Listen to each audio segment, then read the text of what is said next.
काँग्रेस नेते राहुल गांधींवरती बिहारमध्ये हल्ला झाल्याची माहिती मिळते, तुमची काय प्रतिक्रिया आहे?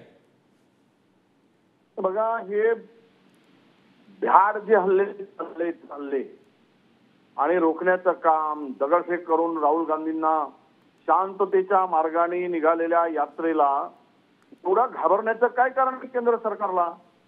हे सर्व सत्ताधारी पक्षांनी घाबरून कट कारस्थान करून अशा प्रकारच्या नियोजित प्लॅन केलेला आहे। या यात्रेला ही सगळी घाबरले आहेत। जो प्रतिसाद मिळतोय मणिपूर पासून, जो प्रतिसाद मिळाला आहे राहुल गांधींच्या यात्रेला, ज्या न्यायासाठी, जनतेच्या हक्कासाठी जी यात्रा निघते आहे आणि पुरेसा पोलिसांनी संरक्षण द्यायला पाहिजे। खरं तर या देशामध्ये दोन गांधींनी आपला रक्त या मातीमध्ये मिसळलेला आहे। दोन गांधींचा जीव या पंतप्रधानांचा आणि तेही गांधींचा, म्हणजे इंदिराजी आणि राजीवजी हे या देशासाठी शहीद झाले, या देश उभारणीमध्ये शहीद झाले।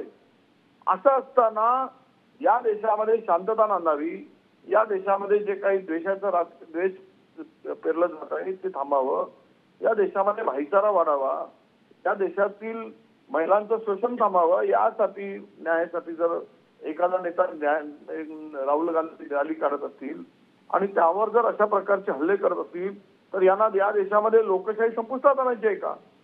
संविधानिक अधिकारानुसार व्यक्ती स्वातंत्र्य आहे, बोलण्याचं स्वातंत्र्य आहे आणि विचार स्वातंत्र्य असताना ते हे हल्ले करून घाबरवण्याचं काम आणि त्या जर राहुल गांधींना घाबरवण्याचं काम जर यांच्या डोक्यात असेल तर मी एवढंच सांगेल की निश्चितपणे राहुलजी घाबरणार नाही, सरकार घाबरलेली आहे, शासन घाबरलेलं आहे। म्हणून हे सगळे हल्ले सत्ताधारी पक्षाच्या लोकांच्याकडून सुरू झालेले आहेत। काल बिहारमध्ये सत्तांतर झालं आणि याची रिॲक्शन पूर्ण बिहारमध्ये आहे।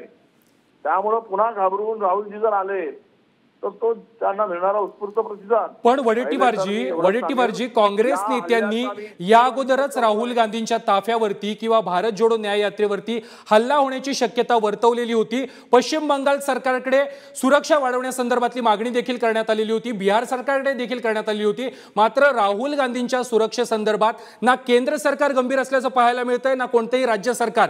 याबद्दल तुम्ही काय म्हणाल? मी या सगळ्या गोष्टीचा निषेध करतोय। केंद्र सरकार म्हणून या देशातील कुठल्याही नेत्याची संरक्षणाची जबाबदारी केंद्र असो की राज्य असो त्यांची असते। पण एखाद्या राहुल गांधी सारख्या एका मोठ्या नेत्यांच्या संदर्भात त्यांच्या जीवावर बेतणाऱ्या गोष्टी घडत असताना मग या सरकारला त्यांना जीव घ्यायचा आहे का त्यांचा, हा प्रश्न निर्माण होतो।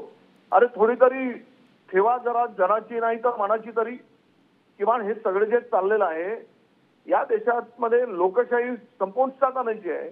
हा देश हुकुमशाहीमध्ये प्रवृत्तीनं पुढे न्यायचा आहे का? या देशामध्ये हुकुमशाही आणायची आहे का?